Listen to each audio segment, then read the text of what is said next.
wet and miserable day in the Meadows, but I'm here with my old school friend, Andy Hicks. We thought we'd come down to the Meadows and just talk about our childhood growing up and how much shenanigans we used to get up to in the Meadows. What's your biggest memory then, Andy, of the Meadows? The first one was you pushing your bike down the big slide, down the wooden slide. Thankfully you weren't on it, and your bike falling over the side and breaking into pieces. That was probably the funniest bit in the Meadows for me. Yeah, having to go home and speak to my mum and tell her that I had a slight accident and the bike was completely ruined. And there was a tree that grew up in the middle of that slide, wasn't there? I think there was, yeah. Back in the day. And then there was a spider's web beside it, I believe, wasn't there? That's right. And we used to get on the floor and use our feet to make it go too fast.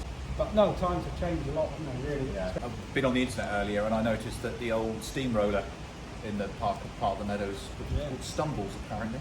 Yeah, look, didn't it go through Tavistock back along? I'm sure it was up and running again, and they did a preview thing going through Tavistock. Maybe. Yeah, I think the Robbie Trust, I think had done a restoration on it. Right. Okay. But apparently, at the end of its life, in I think 1983, it was. I don't know if you remember when we used to climb on it. It was getting a bit sharp in places. It was there for a few decades. But yeah, 1983 was when it got taken away. 1983, yeah. So we would have been, what, 10 years old? Yeah. And then, as you can see now, it's that's where the old park was, and that's where we used to play. And now Meadowland sits proudly on the land there.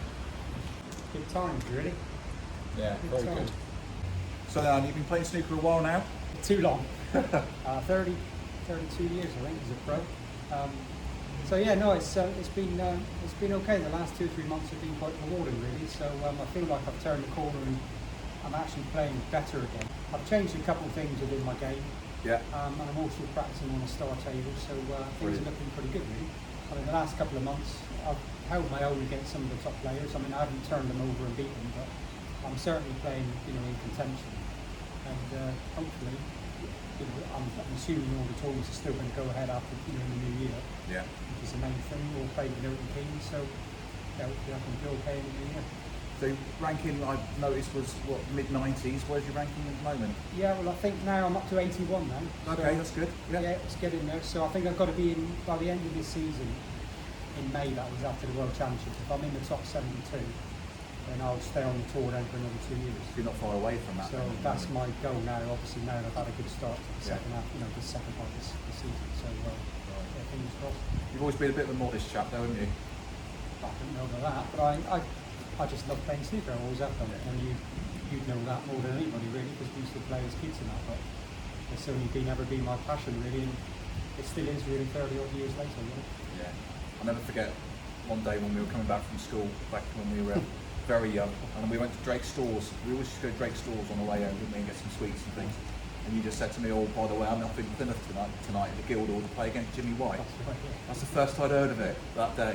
So my mother and I went scrabbling around trying to get tickets to come in and watch it. Yeah, no, I beat him that night too. I think you did. Yeah, that was 1986, 85, something like that. But no, the other infamous time was probably when you called for me in the morning to go to school. Grabs my bag, goes up the road, and about 50, 60 yards up the road, looks down, and I've got my cue in my hand instead of my bag for school. Well, I better turn around and get my bag, drop my cue back. So that's how institutionalised I was, really, I suppose, for actually wanting to play snooker. Because obviously when I got home from school, I used to get my cue and go straight up. Yeah. So no good taking it to school, was it? No snooker tables in the school. Needs snooker on the curriculum at school, that would be good. Yeah, I mean, they're saying one day it could be in the Olympics, snooker, so it'd be great to see a snooker table in the school. Well, Andy, obviously have a great end of the season and next year as well, so rooting for you. Hopefully you can get into that top 72, as you said. Now we're going to have a bit of a treat now and go to the Stanley Brewery, see Chris, see where the magic happens. Looking forward to trying some of his famous beers out. Thanks, Dave.